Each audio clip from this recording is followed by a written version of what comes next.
do me a favor, ask him.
Yes, so 20 on the front end.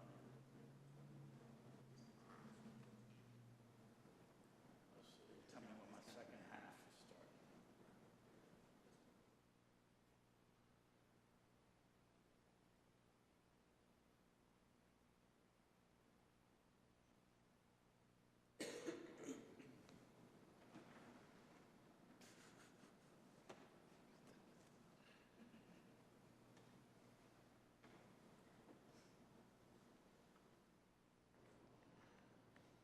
mercy.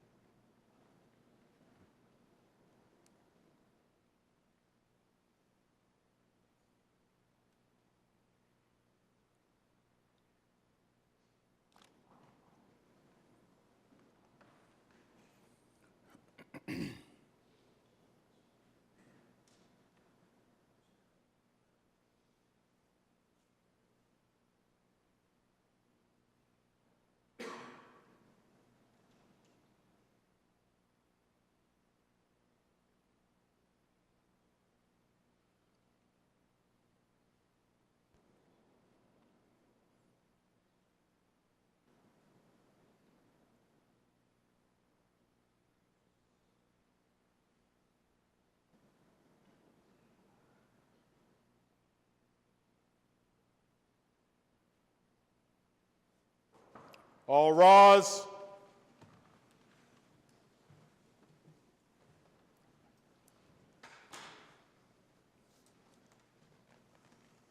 The court is back in session. Thank Be you, seated. Thank you, Mr. McFarland. Good afternoon again, counsel, and welcome to the court. Appreciate your patience for a brief break there. With the second case on the docket this afternoon is the Devonwood-Loch Lomond Lake Association et al. Versus the city of Fayetteville. Are there any preliminary matters to come before the court before we get started? Is there multiple counsel that will be addressing? Do you want to divide your time, counselor, or? Yeah, so I've selected to have 20 minutes initially. My time, my opening. Right. Your Honor, and then my co-counsel, actually, Mr. Webb, could not be here today. He had pre-planned business out of town. Yes, sir. Just be me arguing, Your Honor. Just you? Yes, sir. This is a gentleman from my office, but you'll see on the pleadings, I have a co-counsel. We're in different offices, but we share a building. He's not here today. So just. So you'd like to reserve 10 minutes for rebuttal? Yes, Your Honor. Okay, you have that, Ms., and on your side, are you going to be dividing your argument or not? Yes, Keith Johnson for the city, Your Honor. With us is our interim city attorney, Lachelle Williams. She's also counsel of record. Just wanted to point out that she's here.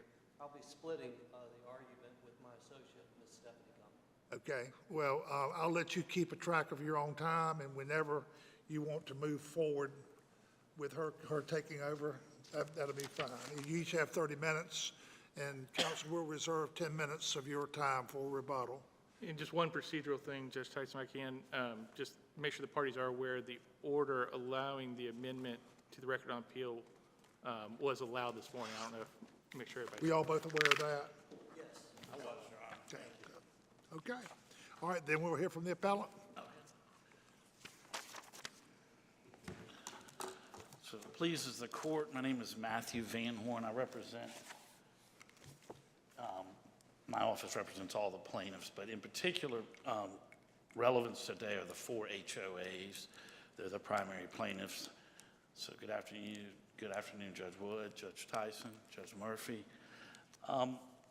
So what we're asking this court to do, we're here on an appeal of a motion, or an order granting a motion to dismiss from Cumberland County Superior Court. We're asking you to overturn that order and send the case back to Cumberland County Superior Court. As your honors know, that a motion to dismiss, it was the other side's motion to dismiss, the city's motion to dismiss. There's a very high bar as far as meeting the standard for that, for having that granted. Today, we're here de novo. The motion to dismiss was moved under Rule 12B1, which was personal jurisdiction basis. The second one was it's 12B2, subject matter jurisdiction basis. And then a 12B6, which is, your honors probably know, is the failure to state a claim. Before you get started, I just want to ask Certainly. a clarifying question that may just help me set the stage for the rest of your argument. Certainly. In your complaint, now in state court, are you seeking relief for what happened or what is happening and you believe may happen in the future? Okay, that's frankly where I was going to start. I was going to set the table with where are we today? Where have we been since, and we all can agree these 4 dams overtoppled. So where there used to be lakes, there's now dry land. Now, I will contend each of these lakes have, it's Mother Nature, right? Each one has certain different circumstances. But and it's also evolved because it is Mother Nature. But the biggest issue right now, the most compelling issue, is that this infrastructure that's called NS4, it's the culverts, it's the infrastructure that transfers or manages stormwater for the city when there's development. That NS4 infrastructure is directing stormwater onto my client's property. Now, before the lakes overtoppled or the dams overtoppled, the water was going into water. The stormwater's coming down, it's entering into a lake, so that was doing its job. The lake was designed to filter the water. Cumberland, the Fayetteville area has 40-plus lakes. They're intertwined. It's sort of, the issues kind of get, so to Judge Murphy's question, we can all probably suspect and agree that the city of Fayetteville would not have designed a plan to send this stormwater onto my client's dry land, which is now their backyards. They did so because there was a lake there. There were 4 lakes there. One of them actually has an upper lake. And there's 40-plus lakes in the Fayetteville area. Only one is owned by the city that's used for these purposes. And so they're all intertwined and they're interconnected. The 4 that we're representing now is just, as you can imagine, craters where there's no lake. But the NS4 systems, these pipes, if you will, and we submitted pictures and videos. It's part of the record here, but it was originally submitted in state court where you could see the pipes are dumping water, not into a lake, but into a backyard. Do you have documentary exhibit numbers for those photographs? I know we've got about 250 pages, and I don't recall any video exhibits I in our don't, record on I appeal? don't have from, I did not plan on having any demonstrative evidence. The thought occurred to me, but I don't have those. Okay. I mean, but the point is, it's a factual issue. What is pertinent is they had an expert that they've referred to who did a study, this folks out of Texas. And their scope of work and what their opinion was this was Hurricane Matthew. And they argued basically, or precisely on the issue of proximate cause. And the reason I'm telling you this, they found, hey, this would have happened regardless. These dams would have overtoppled regardless of whether stormwater was being disseminated into these lakes and not managed. Because these lakes, one of them was annexed back in '96, the other three in 2006. So that's what their expert said. But what was pertinent about what the expert was asked about and didn't really have an opinion about, well, the expert had an opinion about what we were just talking about, which was legally, if the lakes are there, those lakes are defined legally and statutorily or regulatorily as waters of North Carolina, waters of the land. So they can, whether it's snow melting or rain, the water runs in there, and the city is controlling that water coming from, let's say, an apartment development a mile away. The city plans and pathways, the excess stormwater that is now generated by an apartment complex or a new one which has been permitted by the city to my client's property, one of their 4 properties, or other private lakes. So the state is certainly using these lakes as part of the infrastructure, as they should. The properties of the soil in this area are sandy. But ultimately, this water, the stormwater in Fayetteville, goes into the Cape Fear River. So but the expert who has issued the opinion on on the proximate cause issue that the other side has relied on, did so in the federal case, and now continues to rely on, the point was made that when the lakes are there, it's legally proper what they're doing as far as a continuing trespass claim or a continuing nuisance claim, because the water is being directed into pre-existing waters of the United States or North Carolina. Now there's no water there.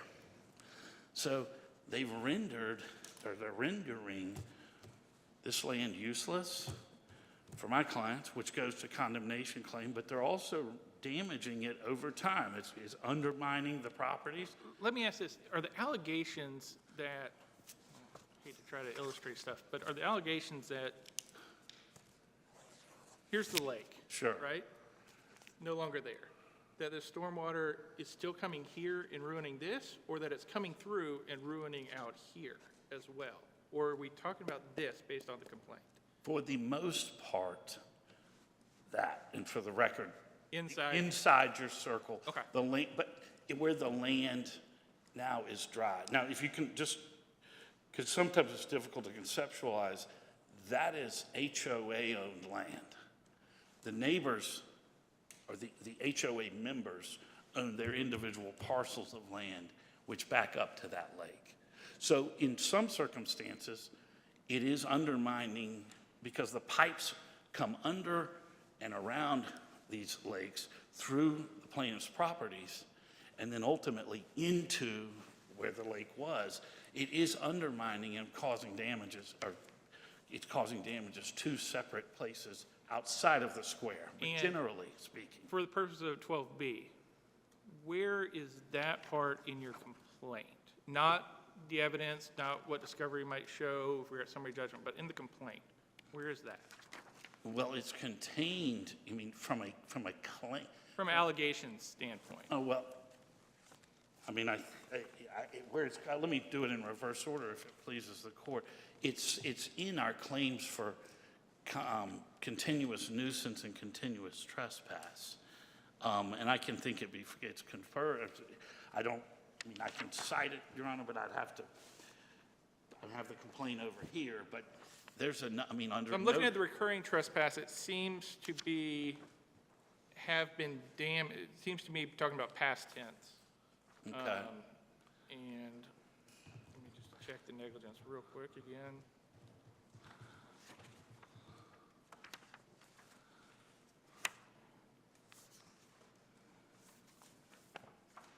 I would say record page 25, maybe paragraph 68F may suggest that by using discharging,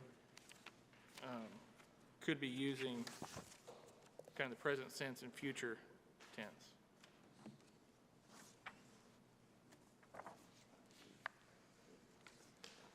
John, you're looking, are you signing this? I'm at record 24, paragraph 68, and I was looking at mainly, or sorry, pop of 25, 68F. I see.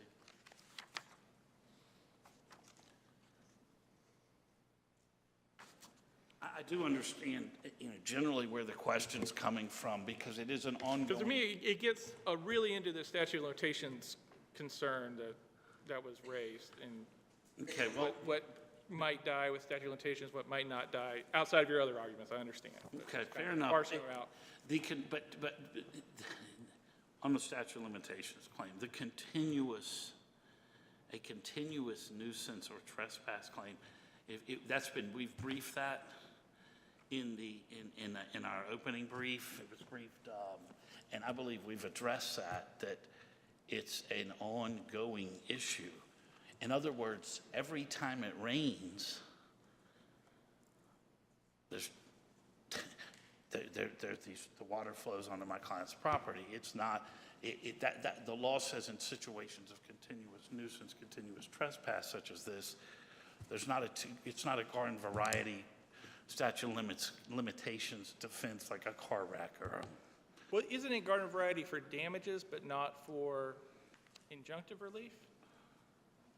The way I've understood it is, you after Fair enough. 2 years or 3 years, you stop being able to collect damages, but you can still make them move it. Why? still make them. Make the action stop, make the trespass stop. You can still get your injunctive relief at that point, up until adverse possession period. Right, and to your point, there is issues with duplicative, we can't double dip on damages, right? If the court, if the state court ultimately were to enjoin them and say, you gotta move your pipes, or you gotta remedy the situation by putting the dam back, then it's hard for my clients to claim damage to property any longer. Does that, in other words, if there's been damage and it's showing through destruction of, raw land or diminution of value of their property, if the city then fixes the problem or is enjoined to say you can't have a pipe dumping water on these people's property, then I think we're stuck with that result, right? We can't then say, well, when you need money damages as well. Does that, I think, that's what we've been faced with in this case. And it also points, a lot of these matters are, like a lot of things bureaucratically and otherwise involve, are at threshold. Decisions get made when there's certain thresholds crossed. Right now, the position of the city, I think, is untenable, and they're only dealing with 4 lakes now, but if this keeps happening, at some point they're gonna have to address it. They annexed my client's property and began collecting taxes on it. And then they opted into the stormwater program, which based on numbers we received in discovery, they collect $11 million from the stormwater program. And on these dams on these properties it's issues multiple fold. Now you have empty parcels of land with water getting dumped on, but there's also, the city used these dams and lakes to run pipes through, some through the bottom of the lake, some through the dams, in order to save money. They got enormous benefit. Instead of having to go around the lakes, go through them or through the dams, when they're, say, growing a neighborhood or developing homes adjacent to the lake. So, Mr. Van Horn, let me. Yes, sir, let Your me Honor. Go back and try to get a little more foundation. certainly. I read Judge Devers' order from the Yes, sir. federal court, and I know that you were in there on a Fifth Amendment claim. In the 1983. Right, 83. 42. Using- 42 USC 1983. On the basis of a condemnation, taking Taking. private property for public use. Judge Dever on the federal claim, ruled that there was no evidence of causation. But, and I know that you tried to append your state claims to the federal claims, and he expressly did not entertain those. In fact, his order on remand says, plaintiffs remaining, I'm on page 53 of the record, Yep. next to last paragraph. Plaintiffs' remaining claims involved 7 hotly contested and unsettled issues of state tort law. And then it said thus, that he's dismissing those. The court declines to exercise supplemental jurisdiction on the remaining state claims. The court dismisses without prejudice the plaintiff's state law claims. You see that? I do. So when it came back and you went in state court, and the posture that's before Judge Pittman, Yes. I understand that there was expert testimony that the breach of the dam from the hurricane would have happened regardless. That's what their expert said. Nichols and Freeze is their Yes. expert, and I believe it was submitted before Judge Pittman. Right. So I understand. And then there's also another issue that you have regarding that Judge Devers' adjudication acted as some issue or issue preclusion or claim preclusion on your state law claims too. That's another defense that the city is asserting as a basis to sustain or affirm Judge Pittman's order. I guess my question comes down now, if the homeowner association or the owner of the fee below the lakes or the Which is now dry land. which is now dry land, I would presume there's still a stream going through them. I think the definition or is tributary. Now, Right. at times it's dry as a bone. It's the natural, when that stormwater comes through, it goes to the lowest gathered area.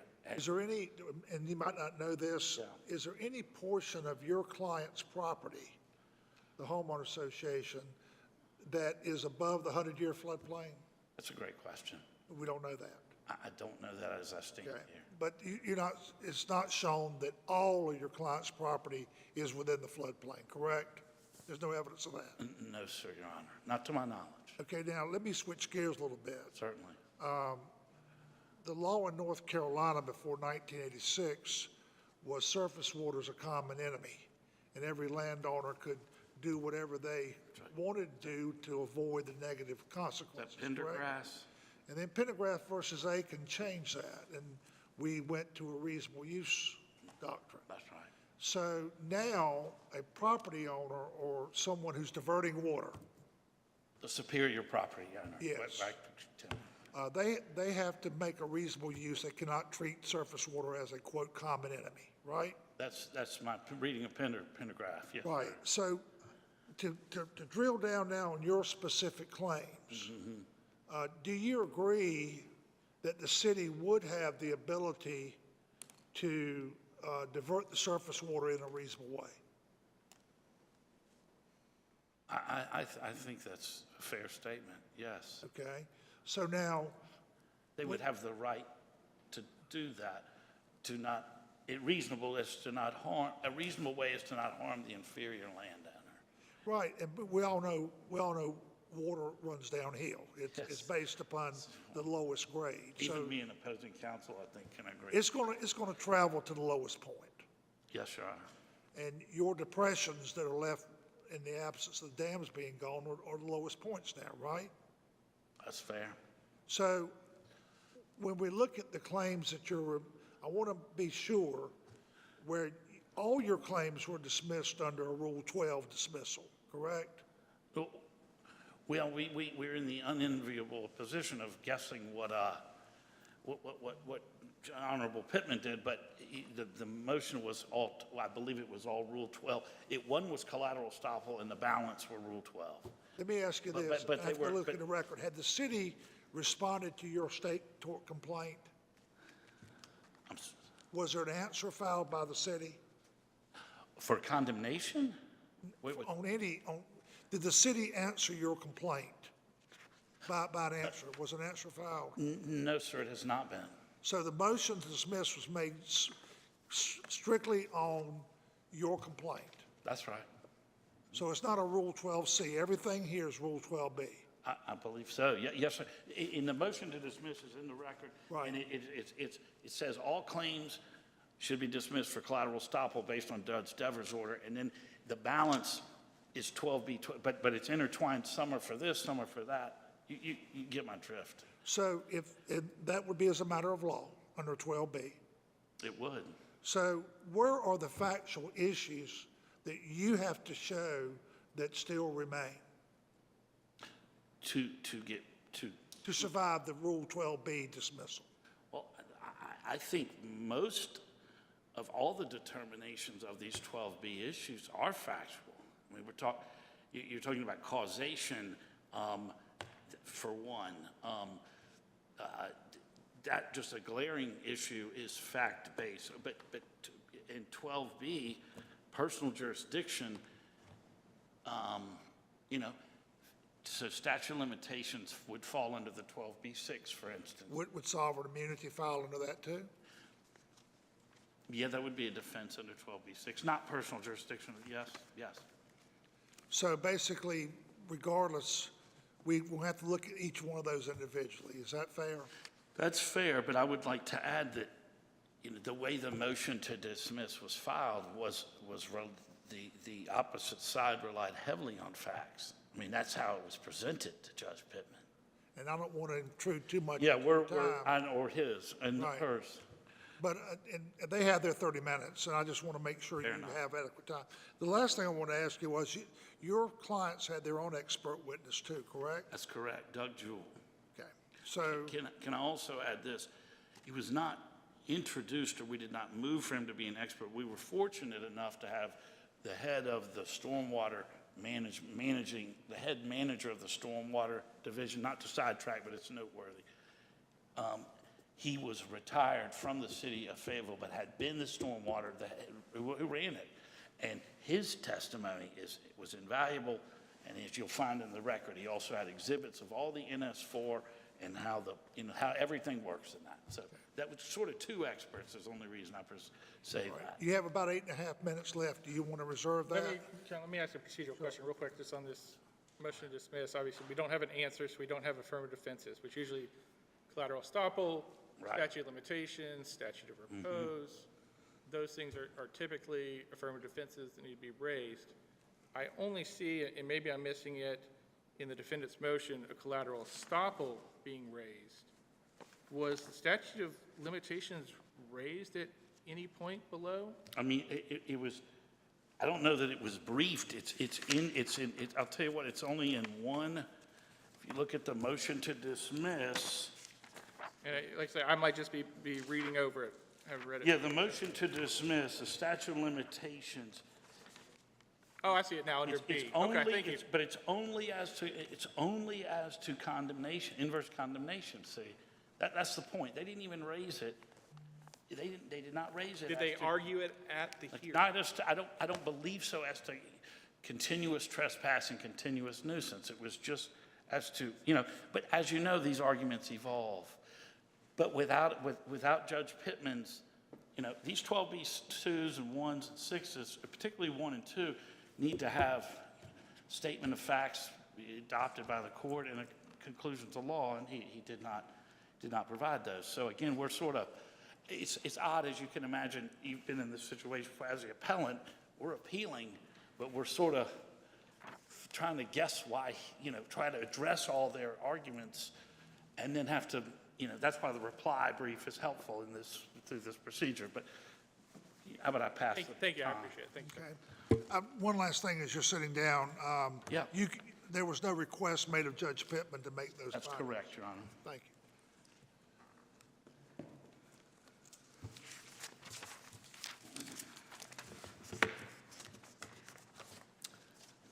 May it please the court, we're going to focus our time on two independent legal defects to this second bite at the apple, second lawsuit brought with the exact same allegations of acts and omissions against the city. The only difference is, in the second lawsuit filed in state court, they took the federal takings claim out because that claim had been dismissed by Judge Dever. And you're, I guess you would certainly agree that Judge Devers' order did not adjudicate any of the state tort claims or any of the state claims that were asserted in state court, correct? No, we certainly didn't, but, you know, we're back to first year Civ Pro, right? Claims preclusion, issue preclusion. If you look at the motion to dismiss, res judicata has nothing to do with the motion to dismiss. It's all issue preclusion. Now, what I just heard from my good friend a few minutes ago is the argument that he should have made to the Fourth Circuit Court of Appeals, reversing or asking for a reversal of Judge Devers' order. Well, Judge Devers' order says, and I quote on page 53, plaintiffs' remaining claims involve 7 hotly contested and unsettled issues of state tort law. Key word there. Is that a finding? No, but the key word there is law, okay? And I clerked many years ago for a federal district court judge. I'm not surprised he did that. I mean, they have, as I'll present, a fundamental defect in this case, which is lack of causation. What do they seek to recover here? Repair of their dams, paragraph 19 of the complaint. Okay, when did the damage occur? During Hurricane Matthew. You're from the area, you know what that meant. Over 11 inches of rain in a 24-hour period, over 7 inches of rain in a 6-hour period. So how is this attributable to the city of Fayetteville, either acts or omissions of the city of Fayetteville, as opposed to it was just the big hurricane? But don't they contend that the damage is ongoing now because even though the lakes are no longer there, the city still continues to dump water on this property? Okay, this illustrates the point of collateral estoppel. Just because Judge Devers said, I'm not going to rule on the state law claims, that doesn't mean issue preclusion doesn't apply. Doesn't mean you have to look back at the federal case and determine what issues were resolved. And the question here is, were all issues of causation presented to Judge Dever, argued to Judge Dever, and adjudicated by Judge Dever? And the answer is yes. So Judge Tyson, even though he said, I'm not going to get to these issues of state law, you don't get to them because they got to adjudicate necessarily all their issues of causation in federal court. So you don't get to those state law claims. Let me ask you this. Does the city or any other government, in the absence of an easement, have the right to dump water on a private property owner's property? So you asked about that case law. Cities are no different than any other landowner in terms of their infrastructure. They do have a right to divert water. Right. And what the case law says, provided it does not result in substantial injury. So, I mean, we don't contest that that's the case. And you're not asserting that the city acquired an easement to dump the water on the plant? I rely on the fact that the city didn't get an easement. I mean, if we even get to these issues of duty, can we get down to brass tacks? What's this about? These are dams that were built for amenities back in the early 1960s by developers. They're private lakes. There's no access to the public. Not built for flood storage purposes. Never maintained in compliance with dam safety standards. They're the owners. At any point, did the city do anything such that the responsibility for the fact that these dams were non-compliant and were going to get overtopped when the big one hit, did that ever get transferred from them, the owners, to the property owners at large in Fayetteville by virtue of something the city did? Well, let me ask you that, because the dam sat there undisturbed for 30, 40, 50 years. Yes, sir. And once the city annexed the property and started collecting stormwater into a stormwater system, Right. as opposed to having open ditches that allowed the water to percolate as opposed to being gathered and directed. Yes, sir. I don't think there's any dispute that's what the city of Fayetteville did. Right, but the municipalities do not become responsible for all stormwater infrastructure upon annexation. And I agree with that, but in terms of letting the water to disperse naturally through ditches and absorption at the point, as opposed to having a point collection system and then piping that down. right, I guess that's the question I'm asking you. right, I agree with all of that, but I hope you see that my point is all of this was litigated in front of the federal court. I know the federal court only adjudicated the federal takings claim, but the federal court adjudicated all of their allegations that there's some connection of any act or omission by the city in how it managed stormwater to their damages. What do you say about what's continuing to go on today? I'm glad you asked that question. It illustrates what I'm talking about. Look at page 17 of Judge, you can look at it later if you need to, but Judge Devers' order. He addressed this very point. Their allegation that since the hurricane, that we are dumping water on dry lands, causing significant damage. This illustrates why they are collaterally stopped from asserting any of these allegations of any act or omission by the city. And let me go further. Under their view, they're partially excluded, or there's partial issue exclusion. In other words, they're only collaterally stopped from asserting that any affirmative act by the city caused their damage. What did we just read? That's an allegation of an affirmative act by the city, dumping water on their properties. They had their day in court on that. What did they argue in federal court? This is why we made the motion to you yesterday, so you could see the complaint and the summary judgment briefs that they filed in opposition to our motion in federal court. What did they plead? Look at the 1983 claim. 1983 claim, page 15 of their complaint. The acts and omissions of the defendant have caused the plaintiffs to be deprived of their property rights. What did they argue on summary judgment? As a result of the city's failure to perform any maintenance or make any improvements to its stormwater infrastructure, the dams were overtopped and destroyed or significantly damaged. They had their day in court on that. And the fact that he only adjudicated the takings claim makes no difference. You still have to apply collateral estoppel. Essentially what they're arguing to you, and this is what you'd have to accept. Yeah, we argued acts and omissions in front of Judge Dever, but it wasn't really necessary for Judge Dever to address those questions. It turns out we were overly inclusive in what we were arguing, since the issue on the federal takings claim is government action. So that when the Judge Dever addressed those arguments about causation, it was just dicta. It's not dicta when a court addresses the allegations and the arguments that are presented by the party. You can't present those issues to a judge, lose on them, and say, well, it turns out he really didn't need to address that anyway.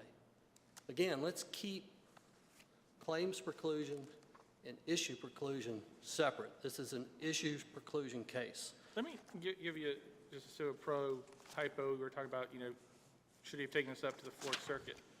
Would you agree there's two theories in the federal district court's order?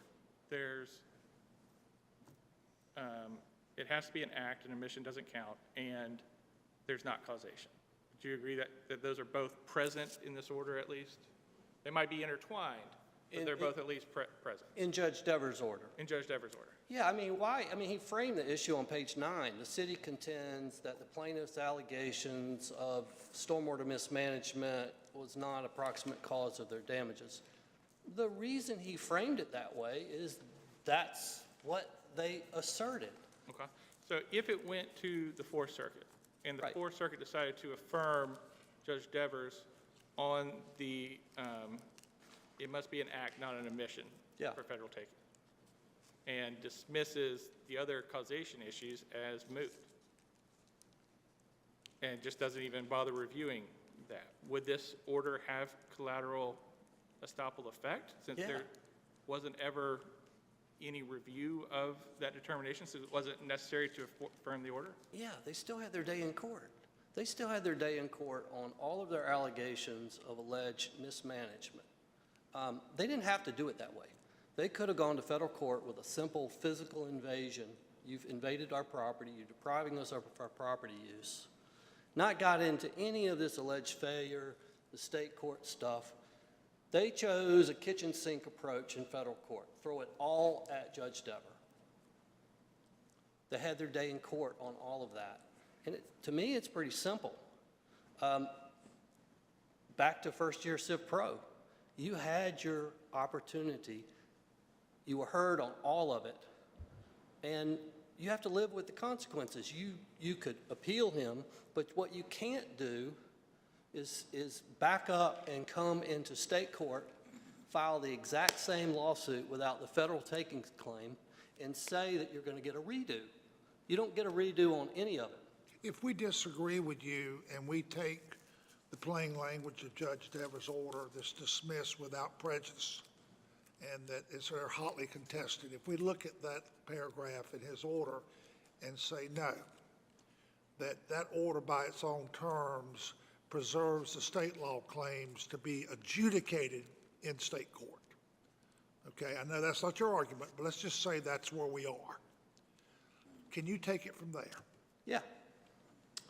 First of all, in order to do that, I will respectfully submit you have to confuse res judicata with collateral estoppel.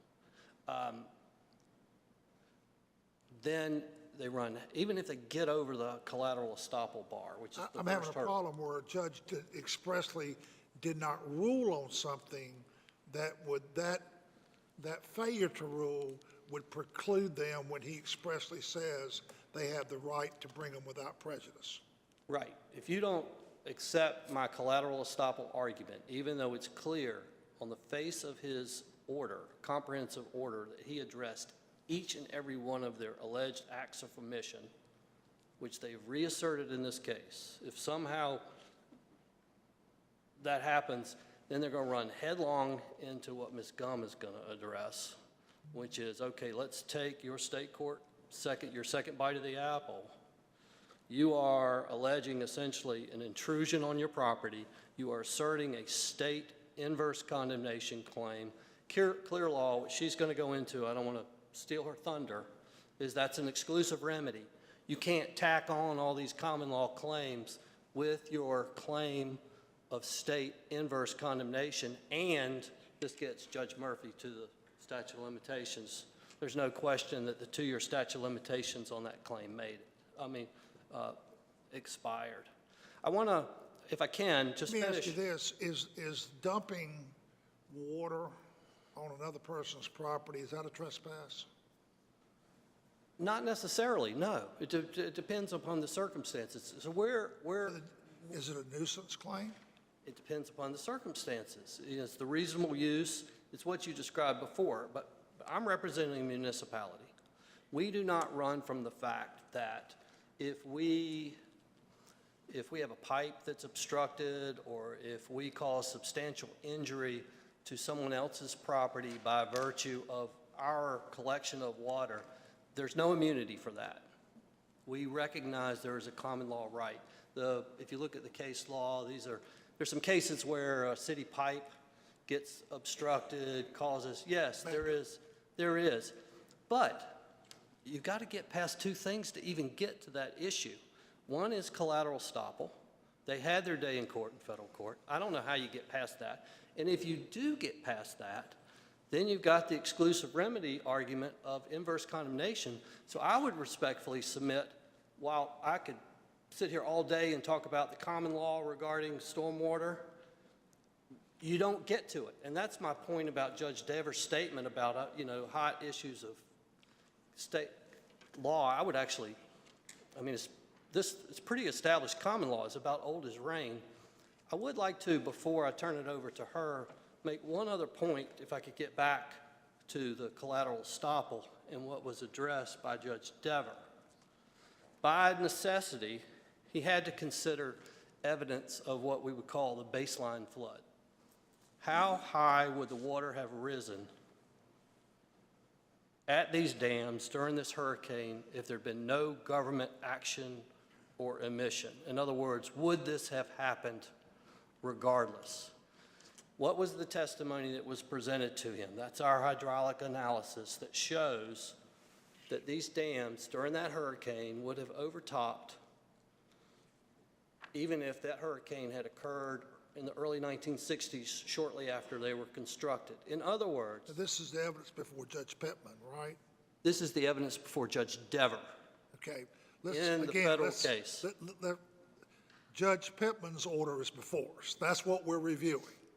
We're not looking at Judge Dever's order, so I guess we've got to determine what was before Judge Pittman, and was that sufficient as a matter of law to dismiss all the plaintiff's claims? That's what our task is today. Yes, because what was in front of Judge Dever, and all he needed was, Judge Pittman, was Judge Dever's order. Our argument of collateral estoppel is based on Judge Dever's order. Well, the plaintiffs brought several actions that weren't addressed by Judge Dever, right? Such as quantum merit and nuisance and trespass, and none of those were addressed by Judge Dever. In fact, he specifically said, I'm not going to address those because those are things that need to be addressed in state court. So if we then disagree with you that collateral estoppel applies, and we think, yes, Judge Dever was right, those issues should be addressed in state court, where does that put you in your position now? Comes to the next hurdle, which Ms. Gum is just about to reach. But let me conclude on this. Please look back at this. They had one bite at the apple. Baseline flood evidence to indicate that this was going to happen. It can't be attributable to urban growth. It can't be attributable to any municipality's failure to control cumulative impacts of stormwater. What was their response? Look in Judge Dever's order at what he said about Mr. Jewell. Mr. Jewell said he did not look at causation. Even though he recognized that it could be done, he didn't. In other words, there was no rebuttal to our argument on the baseline flood. You can't blame this on us or anybody else except God. You get one day in court to do that, and you can't. So it's issue preclusion, Judge Wood. Let me deal with two follow-ups on the causation. And I don't want to interrupt. If you need to finish your answer to her, I'll give you a chance to. No. Okay. Oh, I did. Yes, thank you. In light of that, let's say you remand this case. They're bound by that determination that these would have overtopped regardless. What's left? I mean, that's the point. I think that's why Judge Pittman was correct in dismissing this thing, if he did so on collateral estoppel grounds, because it undercuts their whole case on causation. But if it would have overtoppled anyway, and, now we're left with dry land, can't the city do something to not continue to send floodwaters onto this dry land? So how many times are we going to have to defend that claim? Judge Dever, they brought it in federal court. Judge Dever directly addressed it. So, I mean, But it That only was dealt with. undertakings. Sorry. I'm sorry. I'm sorry. But that was under takings, right? That was under the federal takings claim, not under a nuisance, not under, quantum merit, not under the other theories that they raised. Isn't that right? we still getting mixed up, I respectfully submit, between claims and issues. He addressed the issue, okay? He addressed the issue of causation on overtopping, right? And also that same point about injury to their land attributable to something the city did after the hurricane. Right. Point blank. So after the hurricane. Point Get you blank. there. Killed that. 2017 through 21-17. Yeah. That's at issue here. I mean, we see the horrible damage water can do. I mean, being from Haywood County with what happened in Crusoe and Bethel in the matter of an hour and a half 3 years ago was just mind-boggling. So not having this dam there or some other measure, if there's a kid playing in her backyard 6 years from now and a flash flood comes out, they're in a lot worse shape than they would be while these dams were still there and being maintained. So isn't that part of what they're asking for with this? I think it's their 5th claim for relief, is determination of what needs to be done for maintenance in the future? And that causation can't be determined, even if we agree with you completely on everything through Hurricane Matthew. It's not, this case doesn't seem to be Okay. just about that. I need to turn it to Ms. Gum, but do this. Look at our brief on the legal duty issue. The city, in order to have a responsibility for these dams, must have adopted the dams in some formal legal manner. There is insufficient pleading on that. Let's say the dams are never rebuilt, and status quo as we have today is there. And your client is collecting and dispersing water onto their property. Just like they did when there was a dam. Right.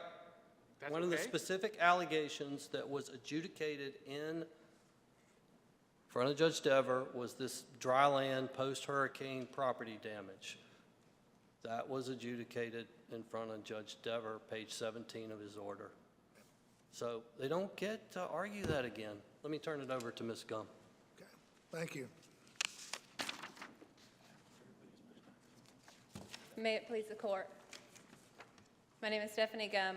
Good afternoon, Your Honors. And I'm going to talk about inverse condemnation as the exclusive remedy to the plaintiff's claims here and why those inverse condemnation claims are time barred. But I think it might make sense to answer some of the court's questions that they've asked Mr. Johnson. To start with, number one, could there be a nuisance claim? Number two, could there be a trespass claim? What do we do about, and three, what do we do about the water if the water is still being directed onto the plaintiff's property? And I'm going to answer those questions in a way that I think might make sense for the court. And I'll start with, and I just have 2 points for the court. First, that the 40A-51 is an exclusive remedy. It preempts their common law claims. And second, that those common law, that their inverse condemnation claims are time barred. And I think that one of the struggles here for the plaintiffs to kind of grapple with is, well, how do we have a statutory exclusive remedy sitting alongside a reservation of rights in subsection C of the statute to assert a tort claim? And the answer to that is an answer that this court gave in Cape Fear Public Utility Authority versus Costa, gave in Smith versus City of Charlotte, in McAdoo versus City of Greensboro. And the answer to that is that inverse condemnation is the exclusive remedy for claims where the allegations state a taking. Let me ask you this. Yes. Do you agree that the statute of limitations is an affirmative defense and can be waived? Yes, Your Honor. I believe And how do you assert affirmative defenses? you assert affirmative defenses in an answer, but I would submit to the court, Your Honor, that you can also submit a statute of limitations defense on a motion to dismiss. And we raised the issue of statute of limitations on our motion to dismiss in front of Judge Pittman. But only just to count 2, correct? Or is there somewhere else that we should be looking other? I'm looking at record page 31. That's correct, Your Honor. And I think that gets back to my point, which is if the plaintiffs here, they've stated only an inverse condemnation claim. That's an exclusive remedy. They can't state these common law claims. They're quantum meruit, they're nuisance, they're trespass. Are you saying it's one and done? That's right, Your Honor. And what about the continuing nature of the trespass? What about that your client is continuing even today, putting water on property where they do not have an easement to do that? Plaintiffs allege that they're alleging essentially a stormwater easement, Your Honor. And this court can look at the North Carolina Supreme Court's decision in Leah Company versus North Carolina Department of Transportation. And there, the Supreme Court sets out for us kind of a 2-pronged inquiry on what's a taking claim.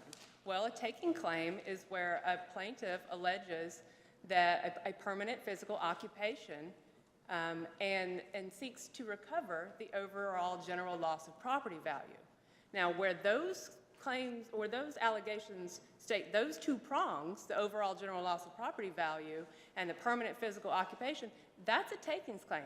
That's an exclusive remedy. No nuisance, no trespass. That's what the court said in Smith and in McAdoo and in Cape Fear. But that claim can reaccrue each time you dump more water. You don't get a permanent pass a one time if you continue to violate their property rights. So the inverse condemnation statute, so again, I'll submit to the court that that's their exclusive remedy.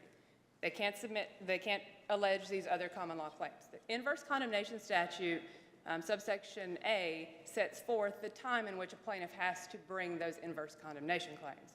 One, they get 24 months from the date of taking, or they get 24 months from the date of the property, the completion of the project involving the taking. But how does each separate act account for that? If you continue, each separate dispersal would accrue a separate act, would it not? That's not what this court said in a number of cases, Your Honor. And I'll go back to Leah Company versus North Carolina Department of Transportation. In that case, the Supreme Court, there was a flood easement that the plaintiffs alleged, a flood easement that had damaged property. I think the appellant's counsel used the terminology today that the land is rendered useless. Well, that was similar to what the flood easement had done in the Leah Company case. Well, it had also destroyed or damaged some apartment buildings on the property. And the Supreme Court there said, okay, well, this flooding is recurring, and it's inevitably recurring. It's going to keep recurring. Yes, it's intermittent. Yes, it's going to keep going, but it's inevitable. And so that's a permanent physical occupation. And that's what the plaintiffs are alleging here with their stormwater easement. It's permanent. That's a taking. And they seek to recover the diminution in value of their property. That's the second prong. So if they, as the property owner, went to the point where your client's pipe enters their property and they close it up, would they have a right to do that? Well, if there were a pipe, Your Honor, I think that's the second part of that statute of limitations portion of the statute. The limitations period is 24 months from the date of the taking, which we've established is no later than 15 October 2016 in the aftermath of Hurricane Matthew.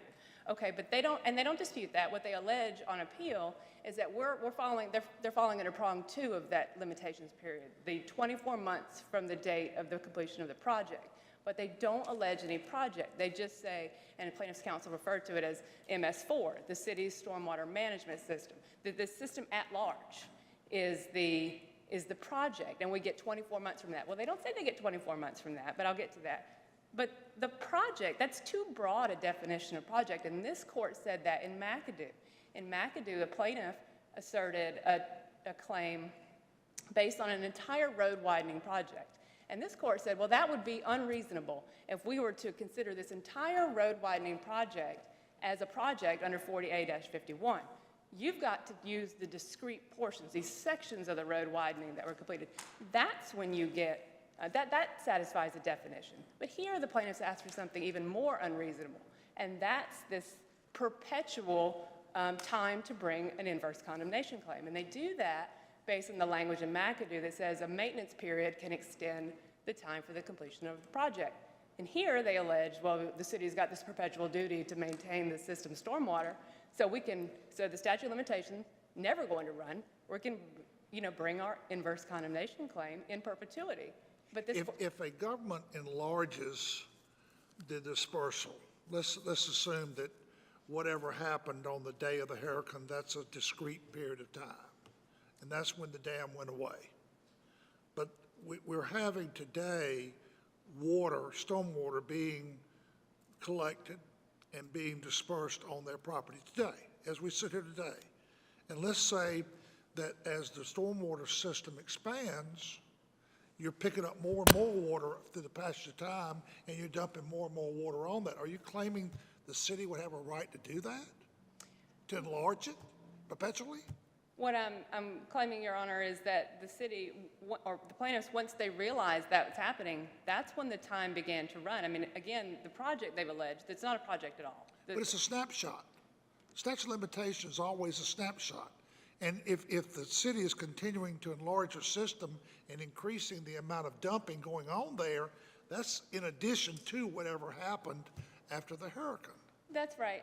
I see what you're saying, Your Honor, and that would be the Robertson case that we cite in our brief that says that for an inverse condemnation claim, the statute of limitations begins to run when the plaintiff's property first suffers injury. In here, that's no later than the aftermath of Hurricane Matthew. That's no later than 15 October 2016. It's undeniable that they waited more than 2 years to bring those claims. And so the city, we would ask that the city... If you need another moment, we've intruded on your time. I've got We will give you one another I'm trying moment. to figure out. So,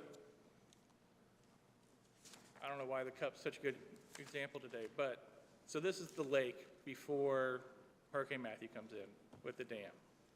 You've got a little bit of water in here. A regular storm comes. Is the record going to show me how high this usually got before it overtopped? It would, right? You'd probably fill up 5, 10 more feet in the lake? You mean the record in the federal action? Yes. I believe the hydraulic model... Mr. Johnson does know more about the hydraulic models. But there's something there that would show, but Yes. the premise is correct. The lake's going to get higher. So the city of Fayetteville was anticipating being able to deposit, let's just say it's even a foot of water during a big storm.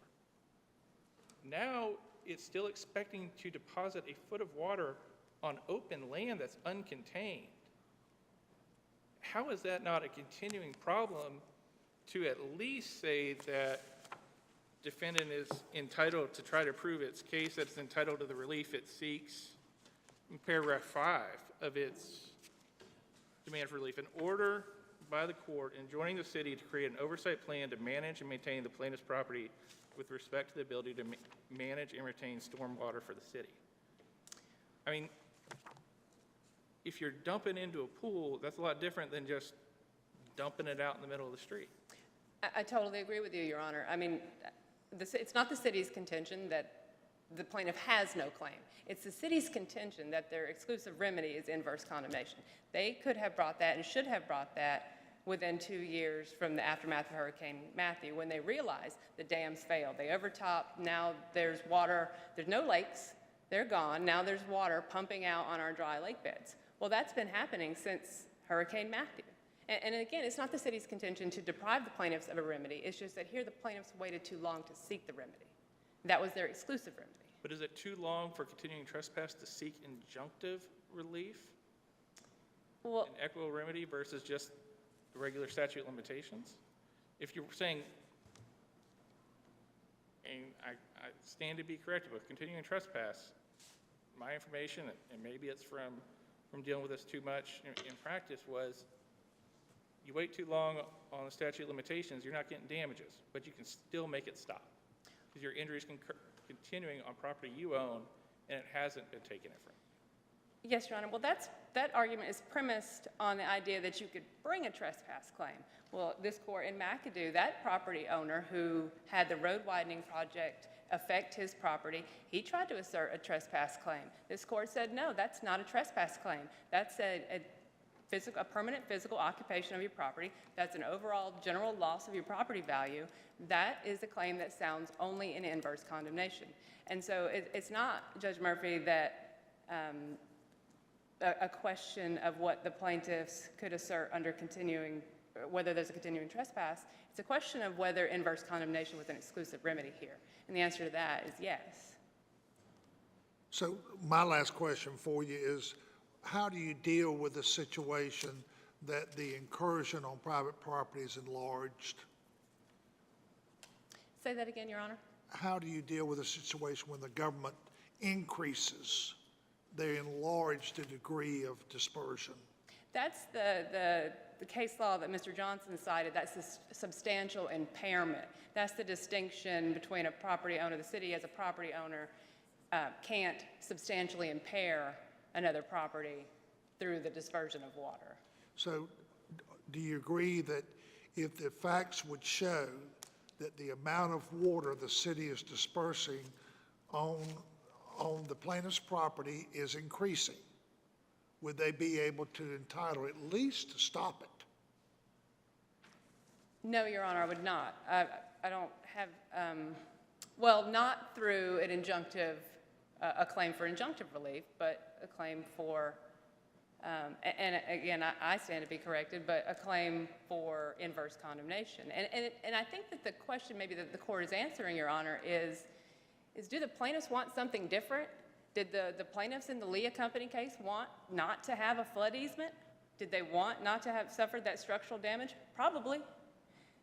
But the remedy here is a monetary remedy for taking an inverse condemnation claim. That's a monetary remedy, Your Honor. But the city's made no allegations that the dispersal was through an easement, correct?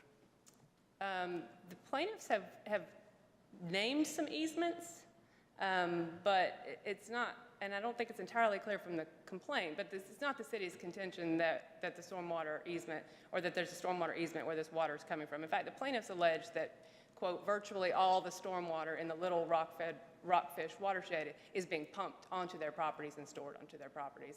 And so it's far, whether there's an easement involved or they've alleged an easement, it's far outside of just the scope of that easement, Your Honor. Would you- Sorry. I just want to ask her if she wanted to conclude. If- Go ahead. Going for the conversation you and Judge Tyson were having, let's say the city of Fayetteville now says, oh my gosh, we can save millions of dollars a year because we've won this statute of limitations case against where these dams used to be.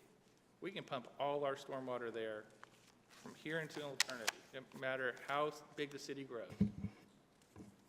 They're not going to be entitled to any injunctive relief ever because of this inverse condemnation That, they're entitled to exclusion theory? Your Honor, they're entitled to a new takings claim. If the taking that was compensated for originally it expands, they're entitled to a new takings claim. But here, that's going to be in effect when there was a taking, when they were able to show an inverse condemnation claim. And here, the plaintiffs just failed to do so. So, as I understand your answer, if the city just keeps doing what the city's doing and doesn't expand the floodwaters in any way, then the plaintiffs are forever barred from asserting any claim because their exclusive remedy is inverse condemnation. Yes, Your Honor. And the only way that they could then bring a new claim for inverse condemnation is if the city decides to expand the output of the floodwaters. Well, we've got to go back and look, and I might have misspoke a moment ago, Your Honor, but we've got to go back and look at the inverse condemnation statute, the limitations period in that statute that says the date of the taking or the date of the project involving, the completion of the project involving the taking. Here, again, there's no project. So theoretically, they could go, maybe not under these facts, but I think under if there was a taking separate and apart from what they've alleged here, then they could assert an inverse condemnation claim within 24 months. Then my next question is, how are they going to know that the city is dumping more water than the city was dumping previously? Well, I think that goes back to Mr. Johnson's point, Your Honor, about that the plaintiffs tried to prove that in the federal action, and they just couldn't. They didn't know. And they actually say in their reply brief on page 11 that they still don't know when the taking occurred. So I'm not sure that that's a good way for them to get around the statute of limitations that this General Assembly set forth and that this court has upheld, is just to claim that they don't know when the taking occurred, maybe we're not sure, let's litigate about it, but they've already done that, Your Honor. One last question. Do you view the loss of the dam any differently than the continuing inundation of their property? That's a good question, Your Honor. I would go back to the flood easement in the Leah Company case. That's where. Okay, we're beyond easements here. Okay. We're not talking about, we don't have an easement. Not in this case, because what the plaintiffs allege that the dams were sort of part and parcel of the stormwater destruction. I think that an analogous situation or example might be, well, if the plaintiff in McAdoo had the road widening project, well, and the road widening project ran over his tool shed, a fixture on the land. Now, does that plaintiff property owner get to have a separate claim for the tool shed? Or is that part of the taking? Is that if it's a fixture, if it's part of the value of the property, then that compensation would have come in the inverse condemnation claim form. And I've got one more, sorry. All right, I'll show my cards a little bit. I wasn't buying this continuous project argument that plaintiff's running. But by what's happened here and talking about how they can continue to add to it and just expand and, oh, well, inverse condemnation, so there's not going to be injunctive relief because the taking happened. With this continued expansion, talk me back from this is an ongoing project. This whole thing is managing the water and figuring out where to put it, and it's an ongoing project all the time. So that maybe that's what this is actually for. So try to talk me off of that thought, that this continuous project idea, now given that at least this theory that just keep dumping more and more and more because we've already taken it. Yes, Your Honor. I think that the best example for that is the McAdoo case, where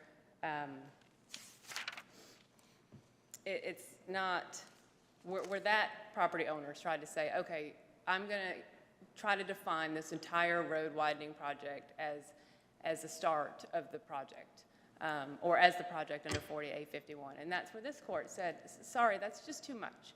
That's unreasonable. That's the term that this court used. It's unreasonable because they were looking to the limitations period in the statute that says 24 months from the date of the taking or 24 months from the completion of the project involving the taking.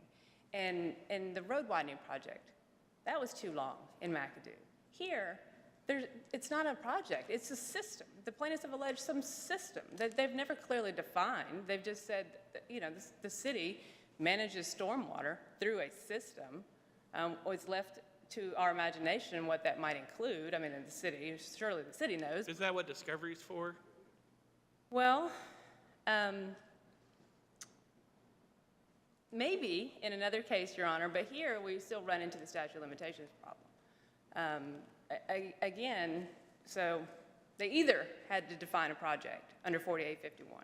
A road widening's too long. Well, surely if a road widening's too big, too broad a definition of project, surely the city's stormwater is too big, or stormwater management system is too big a project. Now, in McAdoo, this court there's some language in that decision that says, well, in this case, there was a maintenance period that applied to this road. Now, that was a fact-specific inquiry, this idea that a maintenance period could extend the date for the completion of the project, i.e. the project isn't actually completed until the maintenance period runs. That's, again, in McAdoo, that was a very specific time for that road. It wasn't, and this court did in that case say, yes, we're going to extend the statute of limitation, or we're going to decide that the completion of the project is at the end of this maintenance period. But that was a contractual maintenance period that involved the road in the city. Here, there's nothing like that. This is just this allegation, this broad allegation that because the city owns this system and because the city manages stormwater, it's going to have a perpetual duty. And I think this idea of a perpetual right to bring an inverse condemnation claim when the General Assembly has very clearly set forth statutes of limitation is just not acceptable and untenable. But you do agree that injuries can be separate and distinct? I'm sorry, Your Honor? You do agree that injuries can be separate and distinct? That one injury can be a closed window, but then another injury is not covered within that original injury? I think that's fair to say. I think it's important to note here that the plaintiffs have alleged they've alleged 30 years of virtually all of the stormwater runoff in the watershed pumping and storing onto their properties, which I believe we can understand from their briefing that they didn't realize maybe until that dam burst. And their lakes retreated and now there's dry land. But if there was something separate, yes, the city would recognize a separate claim, Your Honor. So you would ask that Judge Pittman's order be affirmed? Yes, Your Honor, thank you. Okay. Rebuttal? Yes, Your Honor. You have another question? I mean, we kind of cut into some of my rebuttal, but I just really have just a couple quick comments. You have about, I think, 8.5 minutes, is that correct? I don't anticipate taking that long unless Your Honor, or unless the court has questions. Real quick, just some, condemnation claim, it says statute, the inverse condemnation claim is a statutory claim, right? Section 40A-51C of it says specifically, nothing in this section shall in any manner affect an owner's common law right to bring an action for tort damage to his property. So the legislature, anticipated the notion that they could there's a carve out there, right? So it flies directly in the face of what they appear to be saying. The one thing I heard common, the theme I heard common across these very, very well made arguments is that, and I'm going to give a couple quotes. Mr. Johnson said, and the city has said this before, he said, these lakes were amenity lakes, quote, they were never built for flood storage. That's what he said. The city, he's right, they weren't. They were then annexed by the city and then converted into stormwater storage lakes. They weren't built for stormwater, but the city usurped them and made them available for stormwater. Why, that's what the city should do, right? City, what are we gonna do, make culverts and additional infrastructure? No, we ought to use the 40-plus lakes that's in the Fayetteville area.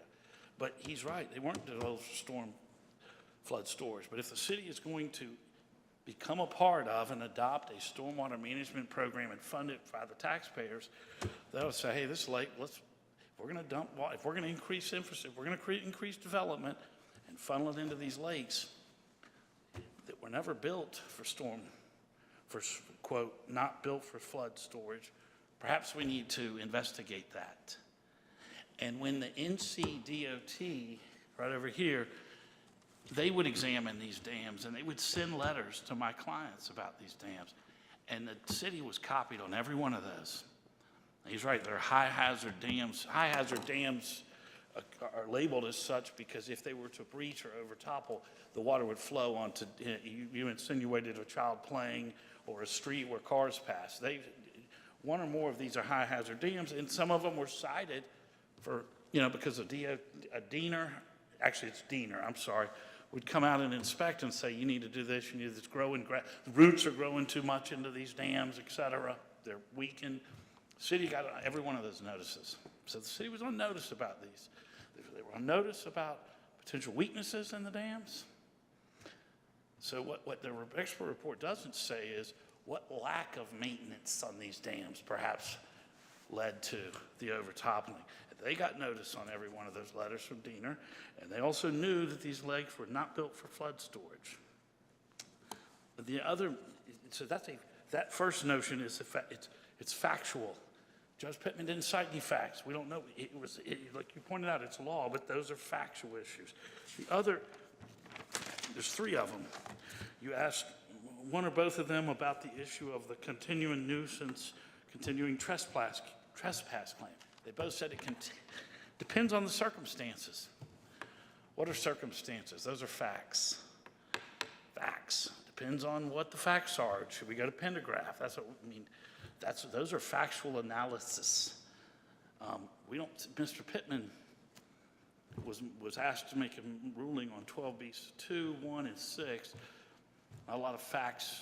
We don't know if there were any facts relied on him. And then the third one on the factual theme is you asked Ms. Gum about what about the property on the issue of inverse condemnation versus the nuisance. And the issue is whether the property is deemed entirely useless. Again, factual. Is it deemed entirely useless? I think that's something a trier of fact should analyze. Some days it is useful. I can't tell you whether it's entirely useless. I mean, they could maybe turn it, they could farm it. They could. A lot of the floodplains in this area, you know what they build on them? Soccer fields. Things that aren't used every day, things that benefit kids on the weekend or whatever. And these properties all owned by the HOA, or is it private people's backyards mixed together? So maybe I'm just a little bit lost on the parties. The lakes, the land where the lakes were are owned by the HOA. To his point, it's true. It's like an amenity, Be no different than it's a common area for a development. Sometimes a common area is a clubhouse and fields.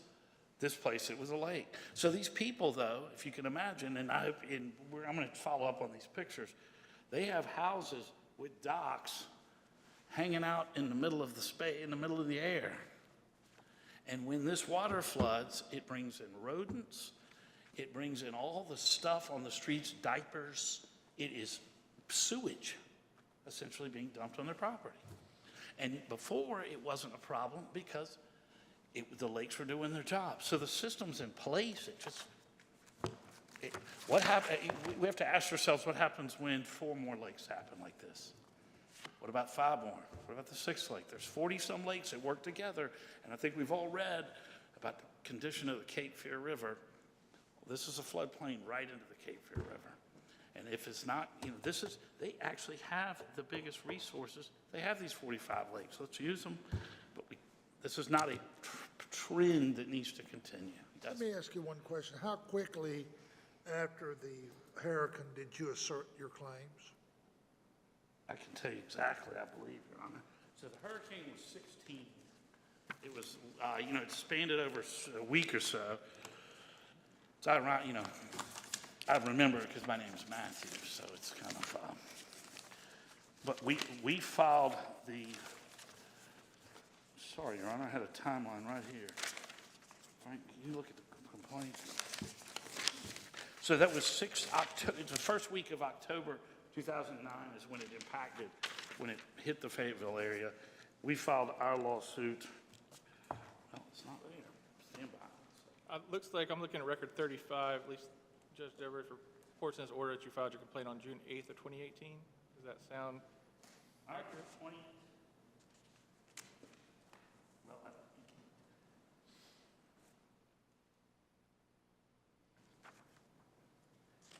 you're reading the federal order. Federal, it's recited, but I mean, it's Right out of the gate, the first, it's June of 2018. June 8th of 2018. Yes, sir. And what happened in the 9 years between when the hurricane came through and when you went into federal court? The 9 years. I think he misspoke. You mean 2016. You said 2009, but I took that as a misstatement.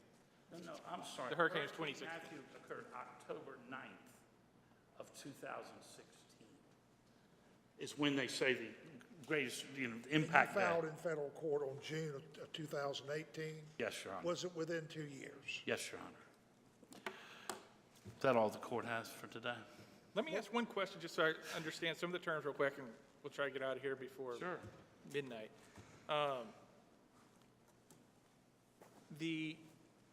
Heard the word overtopping a lot, and Yeah. I keep picturing that as the water's coming over the top, because the phrase breach is used differently, different parts in this, and we have breach of the dams.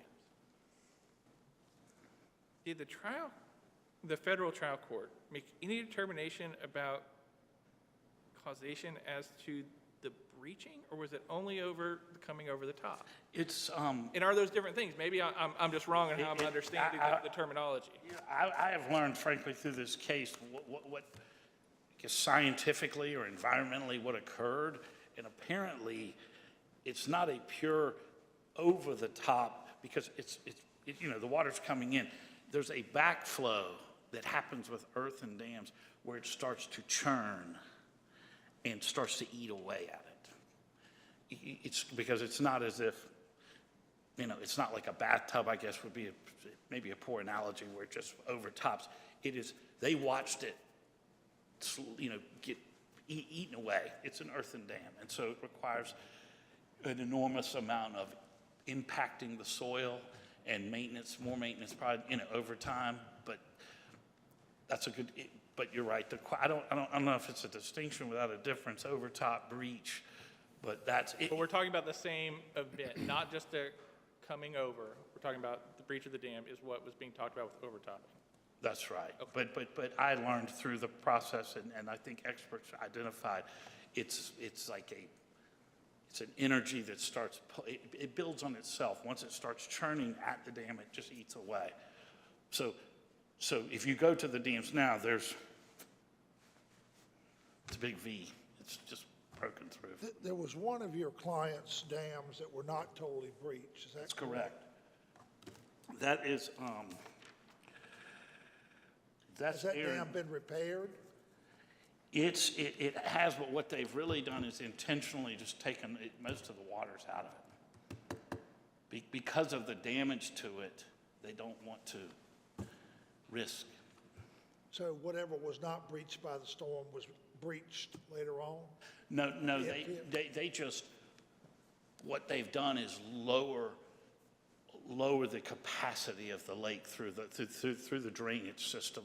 So it could happen again, but they're just storing significantly less. It still doesn't look good to the eye, but there is a little water left in it. That's how they've dealt with it. One more question. Are the allegations, it talks about them being there for 30 years and nothing was done. Were the allegations that the city never did any maintenance on the dams at all, zero, or they didn't maintain them well enough in the time period between the annexation and To my, Hurricane Matthew? yeah, I know the city over time, depending on, for instance, when they wanted to add internet access or cables, they would use the dam to bury the cables.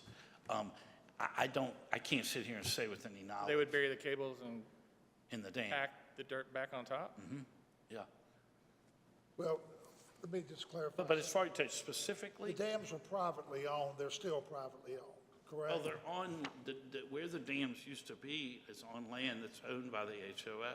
So whatever maintenance responsibility on private land would be a private owner's responsibility. I think that's kind of why we're here. So there was never anything, at least in your allegations, where the city undertook a duty to maintain? Well, when Voluntarily. they knew these lakes were not originally designed for floodwater, and they designed infrastructure and installed it from other developments to guide it into this lake, then they became a duty. Then they in effect, they created a duty, if you want to use a garden variety negligence claim. But But yes, they never undertook any actual maintenance? to my knowledge, none.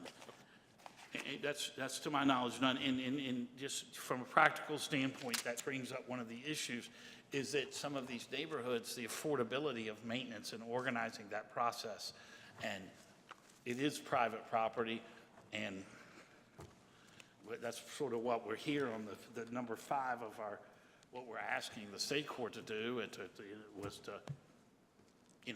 to enjoin them to do something about it. Anything else? Okay, thank you very much. Thank you for your time today, very much. All rise.